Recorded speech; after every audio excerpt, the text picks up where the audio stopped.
خلت دینے سے پہلے خلیل ہو، یوں ہی بنا دیا بغیر امتحان کہ آپ کو امتحان کی ضرورت نہیں ہے.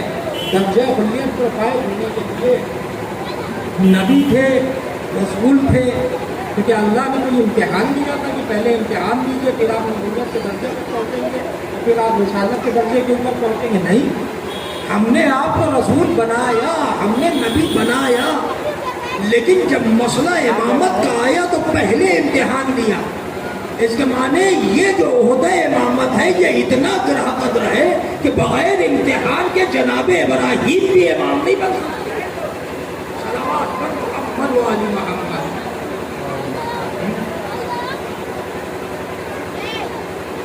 یعنی جناب ابراہیم کو بھی امامت اگر چاہیے ہے تو امتحان دینا پڑے گا. آ جائیے.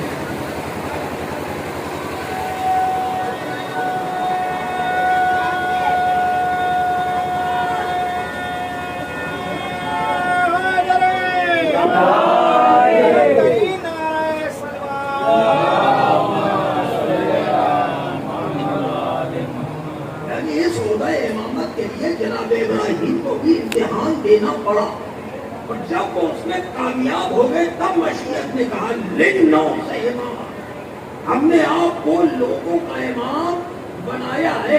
اللہ نے امامت دی ہے لیکن شرط کے ساتھ. شرط یہ ہے کہ آپ لوگوں کے امام ہیں، عوام کے نہیں ہیں.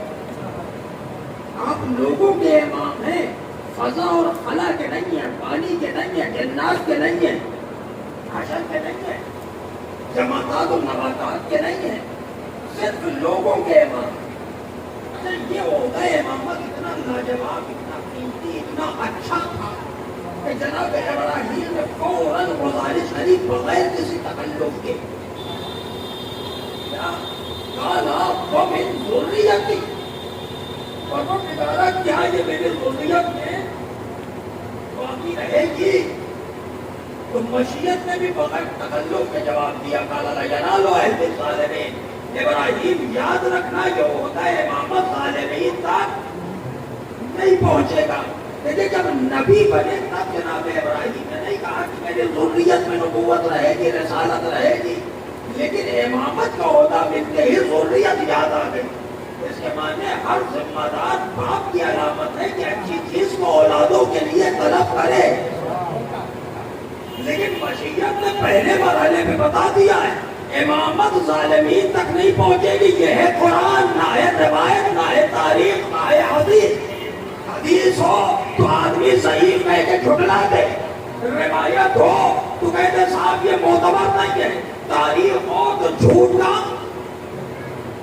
لگا دیا جائے. لیکن قرآن ہے، مجبوری یہ ہے ماننا پڑے گا، مانے گا نہیں تو جائے گا کہاں؟ ارے صاحب دین سے خارج ہو جائے گا، سب کچھ ٹوٹ جائے گا، اس میں نکاح بھی ہے. صلوات پر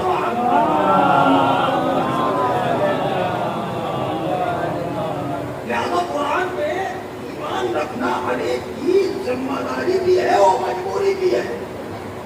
کالا لینالو عہد الظالمین. اللہ نے پہلے مرحلے میں بتا دیا جہاں پہ ظلم ہوگا وہاں امامت نہیں ہوگی، اور جہاں امامت ہوگی وہاں ظلم نہیں ہوگا. تاریخ اٹھا کر دیکھ لیں وفات مصطفیٰ کے بعد جہاں جہاں امامت دکھی وہاں وہاں صبر دکھا، جہاں جہاں حکومتیں دکھی وہاں وہاں ظلم دکھا. کوئی امام آپ کو گلا کاٹتا ہوا نظر نہیں آئے گا، بلکہ مردہ جسموں پہ ٹھوکر مار کے زندگی کی خیرات دیتا ہوا نظر آئے گا. اور جہاں حکومتیں ہیں وہاں چراغ حیات کو بجھاتے ہوئے لوگ دکھیں گے. تاریخ اٹھا کر دیکھیے، روایتیں گواہ ہیں. صحابہ کرام کو قتل کیا جا رہا ہے، حفاظ کرام کو قتل کیا جا رہا ہے، مدینے کو تاراج کیا جا رہا ہے، خانہ کعبہ پہ سنگ باری کی جا رہی ہے. سب یزید نے کروایا ہے اپنے دور حکومت میں. تقریباً 12,000 حافظ قرآن یزید نے قتل کروائے جو صحابی رسول بھی تھے. یعنی جہاں حکومتیں ہیں وہاں ظلم ہے، اور جہاں امامتیں ہیں وہاں صبر ہے. میدان کربلا میں امام حجت پروردگار حسین ہے، لہذا گردن پہ چلتے ہوئے خنجر کے بعد بھی لبوں پر دعائیں. یہ جو اصلاح امت کے لیے نکلے تھے تو زندگی کے ہر لمحے اور ہر قدم پہ نظر آیا. اپنے دشمن کو پانی پلا کر حسین نے کردار مصطفیٰ دکھایا کہ وہ قتل کرنے آ رہے ہیں، ہم ان کو بھی پیاسا نہیں رہنے دیں گے. اور حسین کے خانوادے پہ پانی بند کر کے یزید اور یزیدیت نے کفار و مشرکین کا ایک مکمل کردار دکھایا ہے. ظاہری طور پہ کلمہ تو پڑھ لیا ہے لیکن ناجداد کی روش کل چھوڑی تھی نہ آج چھوڑی. کل بھی انہی کے نقشے قدم پہ تھے، آج بھی انہی کے نقشے قدم پر ہیں اور قیامت تک چلتے رہے گے. لیکن اللہ اکبر، اللہ نے جن لوگوں کی پیشانی پر تاج عصمت رکھ دیا، ایسا نہیں ہے کہ یہ کمزور تھے، یہ خاندان مصطفیٰ ہے، یہ کسی معاملے میں کمزور نہیں ہے. اگر بات شجاعت کی آئے تو ان سے زیادہ نہ کوئی تلوار کا دھنی ہے، نہ نیزوں کا ماہر ہے، نہ تیروں کا ہنر رکھا ہے، نہ خنجروں کے فن سے واقف ہے. اسلحے جن کی چوکھٹ پہ سر جھکا دیتے ہو، شجاعتیں جن کی قریب ہو، بہادری جن کے گھر کا طواف کرتی ہو، عقیدتیں جن کے گھروں پہ اتری ہو، قرآن کی آیتیں جن کی پیشانی کو چوم رہی ہو، وہ آل محمد ہے. علم ان کی چوکھٹ سے ملتا ہے. یہ علم حاصل کرنے کہیں تھوڑی جاتے ہیں، اللہ ان کو علم دے کے بھیجتا ہے. نہیں اللہ سبحانہ و تعالیٰ ہم نے چن لیا وَآلَ عِمْرَانَ عَلَى الْعَالَمِينَ. تو جب اللہ نے چن لیا ہے تو تمام ذمہ داریاں اللہ کی ہے. وہی کمال بھی دے گا، وہی معجزے بھی دے گا، وہی علم بھی دے گا، وہی کرامتیں بھی دے گا. یہی وجہ ہے کہ آل محمد رسول اللہ سے لے کے آخری نائب امام حجت تک نہ کوئی کہیں پڑھتا ہوا دکھائی دیا نہ پڑھنے گیا، کیونکہ مشیت نے ان کو علم دیا ہے. یہ پیدا ہوں گے تو بولیں گے سرکار توریت پڑھو، زبور پڑھو، انجیل پڑھو کہ قرآن پڑھو. اور یہ سر و تن میں جدائی ہوگی تو نوک نیزہ پر بولیں گے پوری دنیا کو باپ بیٹے نے بتا دیا تم پیدا ہونے کے بعد مجبور ہم مختار، تم مرنے کے بعد مجبور ہم مختار. تمہاری گردن میں خنجر چلا سکتے ہو، مار نہیں سکتے. زندگی کی علامت یہ ہے کہ نوک نیزہ پر تلاوت قرآن تاریخ کائنات کا پہلا حافظ و قاری حسین ابن علی ہے،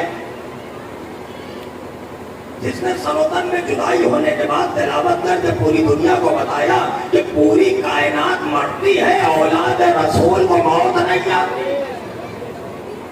مصطفیٰ کی گود کے پالے ہو وہ شہید ہیں، اور شہید راہ خدا مرتا نہیں ہے. پھر قرآن کی آواز الذین قتلوا فی سبیل اللہ اموات، جو میری راہ میں مر جائیں ان کو ہرگز ہرگز مردہ گمان نہ کرنا. اب بولنا تو بہت دور کی بات ہے، تبصرہ کرنے کی تو پھر مسائل ہی الگ ہو پہ کہ ڈیبیٹ ہو رہی ہے ٹی وی چینل وہ شہید ہے کہ نہیں ہے. ارے پھنس جاؤ پھر روزہ محشر. قرآن نے گمان کرنے تک پہ پابندی لگا لی، سوچ نہ لینا ان کے بارے میں کہ مردہ ہے.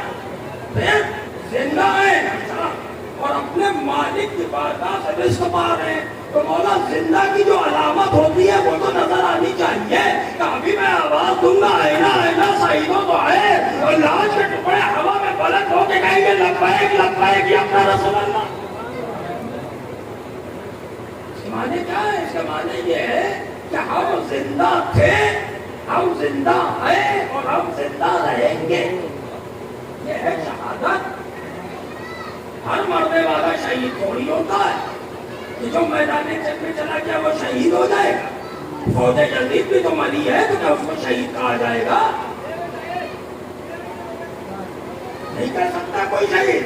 بعد میں شمر مارا گیا تو کیا شمر کو شہید کہا جائے گا؟ یہ سب ہلاک ہے، ہلاک.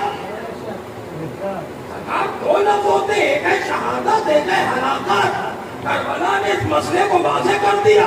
اگر آدمی حسین سے محبت کرتا ہے تو درجہ شہادت پر ہے، حسین کا مخالف ہے تو پھر ہلاکت کی طرف بڑھ رہا ہے.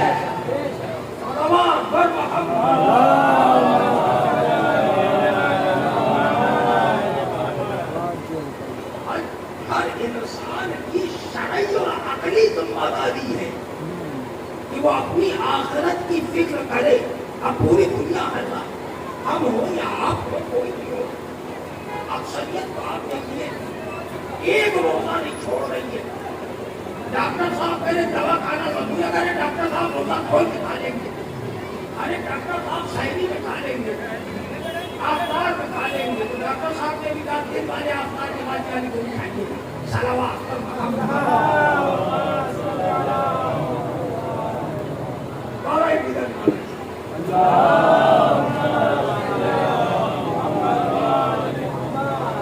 یعنی شدید تکلیف اور بیماری میں اور اذیت پہ آدمی روزہ رکھ رہا ہے.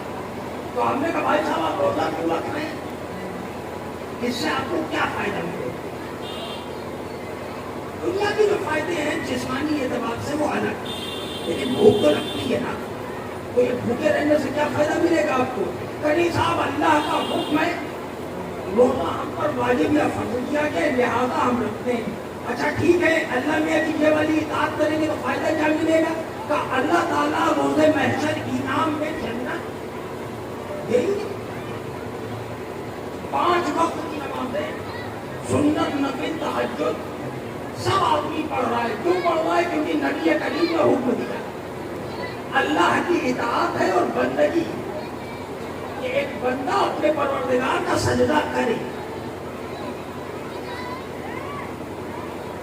اس اطاعت کرنے کے بعد فائدہ کہ اللہ تعالیٰ خوش ہوں گے تو روز محشر انعام میں جنت ملے گی. اتنی دور صاحب حج کرنے جا رہے ہیں، اتنا پیسہ خرچہ کرنے کی کیا ضرورت؟ اب یہیں پہ کعبہ بنائی دے رہے، طواف کر لیں گے، قربانی کر لیں گے، 3 نشان بنا لیں گے، تینوں شیطانوں کو یہیں پہ چپل جوتا پتھر سب ماریں گے. صلوات پر محمد.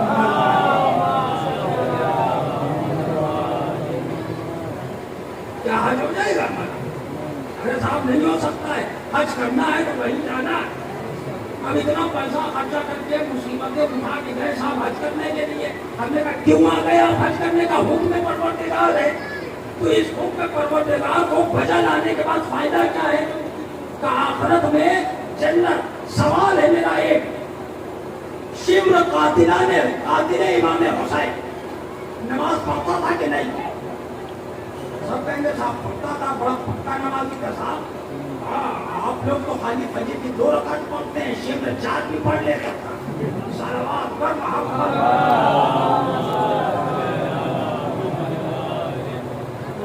نمازی تھا، روزے دار تھا، صاحب روزہ رکھتا تھا. حاجی تھا کہ نہیں تھا؟ کہ صاحب ہر سال حج کرتا تھا. حاجی بھی تھا، نمازی بھی تھا، روزے دار بھی تھا. دل پہ ہاتھ رکھ کے بتائیے شمر کہاں گیا؟ جنت میں، جہنم میں. عالم اسلام میں کوئی مسلمان نہیں ہے جو شمر کو جنت میں بھیج دے. اپنے کا سردار نمازی تھا، روزے دار تھا، حاجی تھا، اللہ کو ایک مانتا تھا، محمد رسول اللہ کلمہ پڑھتا تھا. کب کچھ کر لو حسین کی مخالفت نے جہنم تک پہنچا دیا. اس کے معنی عبادتیں تب کام آتی ہیں جب آدمی اہل بیت کا وفادار ہو.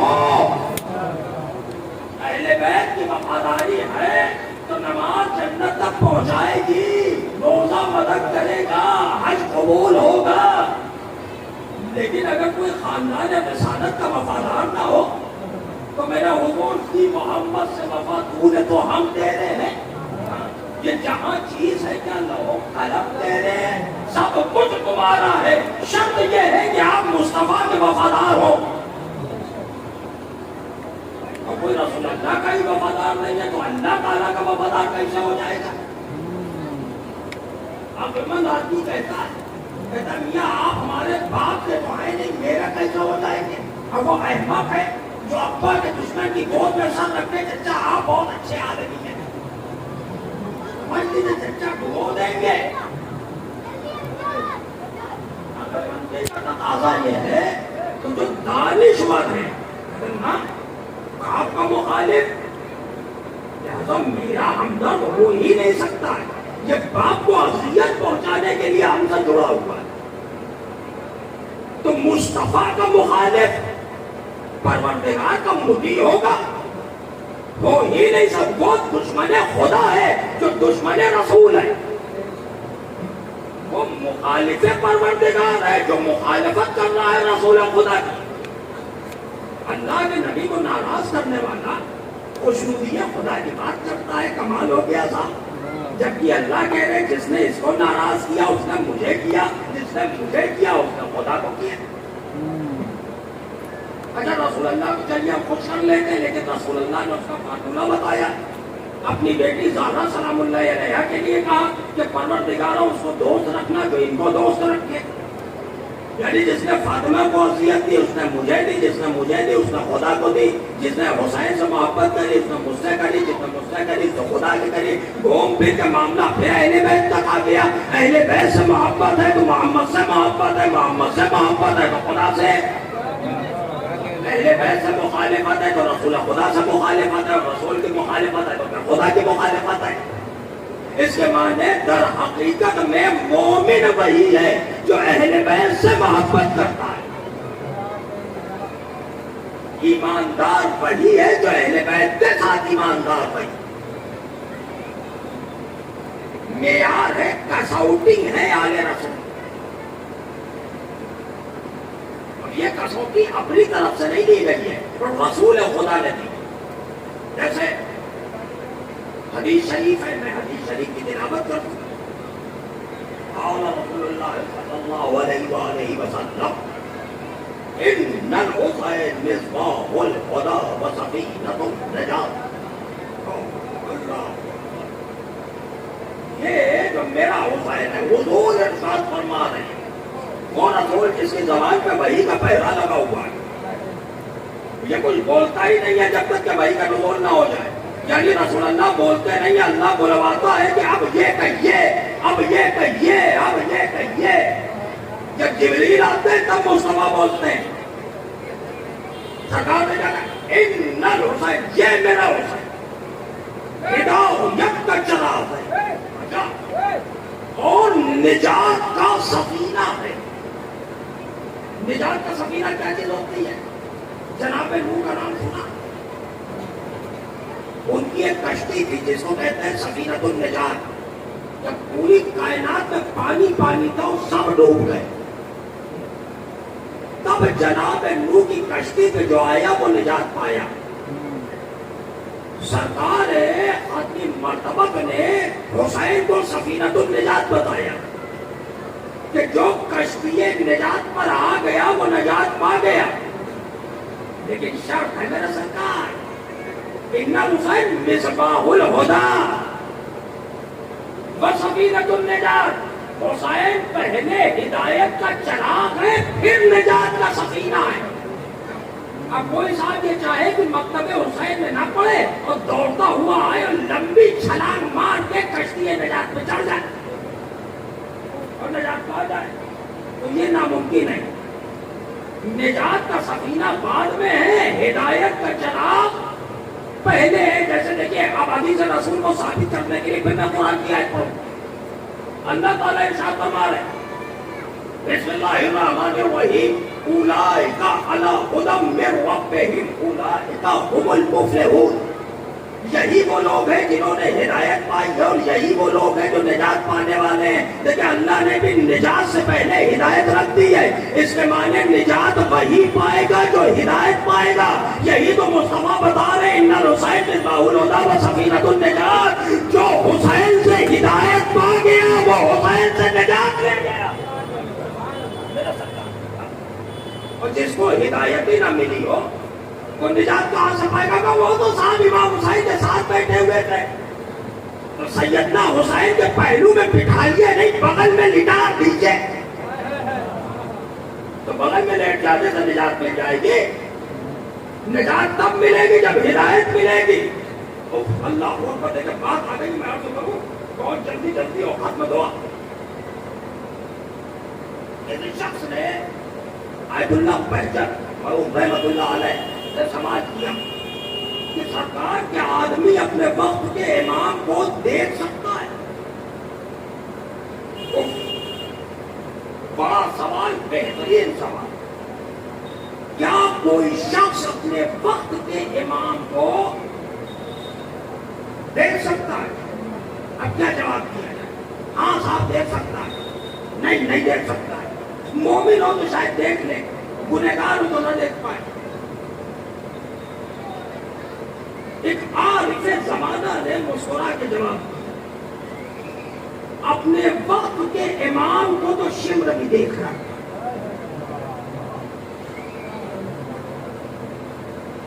اپنے وقت کے امام کو تو شمر بھی دیکھ رہا تھا. دیکھنا کمال نہیں ہے, پہچاننا کمال ہے. شمر دیکھ رہا تھا, پہچان نہیں رہا تھا. تو کمال دیکھنا نہیں ہے, کمال پہچاننا ہے.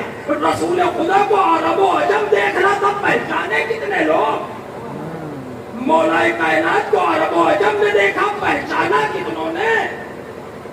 حسن مصطفیٰ کو تو سب دیکھ رہے تھے, مصطفیٰ کی گود میں دیکھ رہے تھے, مگر زہر دینے والے بھی وہی تھے اور جسم پر تیروں کی بارش کرنے والے بھی وہی تھے. تو دیکھنا معیار نہیں ہے, پہچاننا معیار ہے. اور جس نے پہچان لیا, اللہ اکبر کہتے ہیں. یہ ضروری نہیں ہے کہ جس کے چہرے پہ بڑی داڑھی ہو, ٹوپی ہو, کرتا پیجامہ ہو, نماز سے ڈھکا ہو, آنکھوں میں کاجل ہو, کانوں کی عطر کی پرائری ہو, بغل میں قرآن شریف دبا ہوا ہو, منہ میں پان ہو, تو بڑی معرفت رکھتا ہے. جی بالکل نہیں ہے. حسین کے بچے کربلا میں آلاتش کہہ رہے ہیں اور لا الہ الا اللہ محمد رسول اللہ پڑھنے والے پانی پی کے جشن منا رہے ہیں. اس کے معنی معرفت نہیں ہے, نہ حجت خدا کی ہے, نہ محمد مصطفیٰ کی ہے. وہیں پر ایک نام ملتا ہے جس کا نام ہے وہ دن ہی دن پریشان ہو رہا ہے. پروردگارہ خاندان رسالت کیسا ہے, اسی کو تو معرفت کہا جاتا ہے. امام کو دیکھ بھی رہا ہے, پہچان بھی رہا ہے, ورنہ لاکھوں کی فوج ہے. کیا حسین غریب کو مارنے کے لیے ایک بھوکے پیاسے کو ایک خنجر بہت ہے, اس کے باوجود کیا ضرورت تھی کہ اتنے تیر مارے جائیں؟ میں کیسے گنتی بتاؤں, نہیں بتا سکتا. میں کمیل ہوں, مجھے عالم ہونے کا گمان نہیں ہے, میں تو دکھنے بکتا ہوں, لیکن سوال کا جواب ضرور دیں گے. خدائے سبحان نے پڑھ کے مدد کری. 1900 ہے زخم تنے چاک چاک پر. اللہ اکبر. زینب نکل, حسین تڑپتا ہے خاک پر. پروردگار آپ کو کوئی غم نہ دے سوائے غم سید الشہداء. اب غور کریں, ایک بھوکے پیاسے امام حسین کو قتل کرنے کے لیے شمر کا خنجر کافی نہیں تھا, تو پھر یہ ہزاروں کی تعداد میں تیر چلانے کی کیا ضرورت ہے؟ اتنے تیر مارنا اس بات کی علامت ہے کہ اہل بیت کا بغض اتنی بلندیوں پہ پہنچ چکا تھا. اچھا ہزاروں تیر مار دیے, پھر نیزے مارے جا رہے اور دو طرفہ ظالم کھڑے, ایک دائیں طرف سے مار رہے ہیں, کچھ بائیں طرف سے مار رہے ہیں. اللہ اکبر. وہ جسم جو آغوش مصطفیٰ میں جھولا جھولتا تھا, اسے کلمہ پڑھنے والے ٹکڑے ٹکڑے کر رہے ہیں. پھر روایت کہتی ہے اتنے تمام مظالم ہونے کے بعد ہرملہ کے ترکش میں تیر ہے, جس کو حسین غریب کی پیشانی پہ مارا جا رہا ہے, وہاں پہ جس مقام پہ سجدہ پروردگار ہوتا ہے. اللہ اکبر. خدا کوئی غم نہ دے سوائے ہمیں سید الشہداء. اللہ ان آوازوں کے تحت نازل ہے. اور آگے بڑھیے میں منظر دکھاؤں گا آپ کو. اب ان میں ایک بہت بڑی جماعت ہے یزیدی فوج میں جس کے پاس ہتھیار نہیں, نہ تیر ہے, نہ نیزے ہیں, نہ خنجر ہے, نہ تلوار ہے. پھر کیا کرے, وہ پتھر تلاش کر کے اولاد مصطفیٰ پہ پتھر مار رہا ہے. اور پھر آخر میں شمر آگے بڑھا, کیا کرنے کے لیے آگے بڑھا ہے؟ گلا کاٹنے کے لیے. یہ شمر خود ناقد ہے. جب اس سے پوچھا گیا کہ تم نے حسین کو کیسے قتل کیا اور ذبح کیا, جواب دیتا گلا بہت خشک تھا اور خنجر کند تھا, لہذا میں چلا تو رہا تھا لیکن چاقو چل نہیں رہا. ہمارے یہاں ذی الحجہ جس کو بقرعید کہا جاتا ہے, جب جانور قربان کیا جاتا ہے تو گھر والے کہتے ہیں چاقو تیز کر لو, ایسا نہ ہو کہ تم رگڑو گردن نہ کٹے, جانور کو اذیت ہو. شمر کہہ رہا خنجر کند ہے, گلا خشک ہے, میں نے بڑی دیر چلایا لیکن حسین کا گلا نہ کٹا. اللہ, یہ خنجر قلب مصطفیٰ پہ چل رہا تھا. پھر کہتا ہے میں نے ضربیں لگانا شروع کری ہیں, سر جیسے کلہاڑی پیر پہ ماری جاتی ہے. شمر کہتا ہے جب 13ویں ضرب ماری ہے تب حسین کے سر و تن میں جدائی ہوئی, ایک آواز بلند ہوئی, قتل الحسین بکربلا. ارکان ہدایت منہدم ہو گئے. اللہ اکبر. روایت کہتی ہے, تاریخ کہتی ہے حسین کو قتل کر دیا گیا. میرا خیال ہے شاید یزیدی مسلمانوں کے دل کی تمام قدرتیں نکل گئی ہوں گی, لیکن روایتوں نے بتایا ابھی گھوڑے تیار کیے جا رہے ہیں جس میں حسین پامال کیا جائے گا. پالنے والے یہ تیرے محبوب کا محبوب ہے, اسے مصطفیٰ کاندھے پہ بٹھاتے تھے, کبھی پیشانی تو کبھی گلا چومتے تھے, لیکن گھوڑے دوڑائے گئے جس میں حسین پامال ہوا. بی بی زینب سلام اللہ علیہا نے جنازہ حسین پہ آ کے جملہ کہا, کیا تو ہی میرا بھائی حسین ہے؟ اللہ اکبر. روایت کہتی ہے آج آپ چہلم کرنے کے لیے اکٹھا ہوئے. یہ بڑا مشہور چہلم کا جلوس ہے, بڑا دور دور تک نام ہے. آج کی تاریخ میں چہلم ہوتا ہے, کہاں کہاں سے مومنین شرکت کرنے چلے آتے ہیں. ہم نے کہا صاحب آپ کی محبتوں کو, آپ کی عقیدتوں کو میرا سلام, آپ سید الشہداء کا چہلم کر رہے ہیں, لیکن ایک سوال پوچھیں, مولا کائنات کا چہلم نہیں کرتے آپ؟ امام حسن کا چہلم نہیں کرتے, امام سجاد کا چہلم نہیں کرتے؟ ہر آدمی کہے گا صاحب ان کا چہلم کرنے والے تھے, ہو گیا.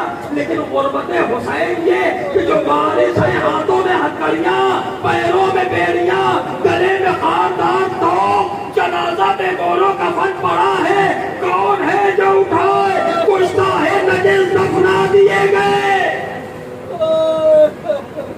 روایت کہتی بھائیدار جب چوتھے امام آئے ہیں جنازہ دفن کرنے کے لیے, خدا کسی بیٹے کو وہ دن نہ دکھائے جو سجاد نے دیکھا. ایک چٹائی طلب کری, حسین کے بکھرے ہوئے ٹکڑے اکٹھا کیے, پالنے والے سجاد پہ سلام, جاتے ہیں لہد میں اتارے تو ہاتھ بلند ہوئے, سجاد میری امانت کو میرے حوالے کر دے. واہ غربت, واہ مصیبت.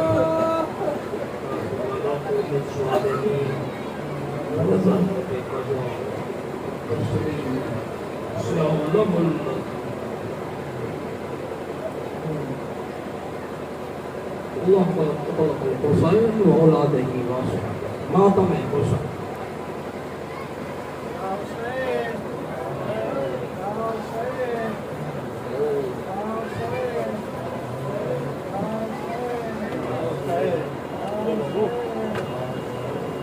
آپ میں کہاں غائب ہو گئے؟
ایک دکھیاری ماں دے رہی ہے صدا، میرے بچوں کا ماتم کرو۔ ایک دکھیاری ماں دے رہی ہے صدا، میرے بچوں کا ماتم کرو۔ ایک دکھیاری ماں دے رہی ہے صدا، میرے بچوں کا ماتم کرو۔ ایک دکھیاری ماں دے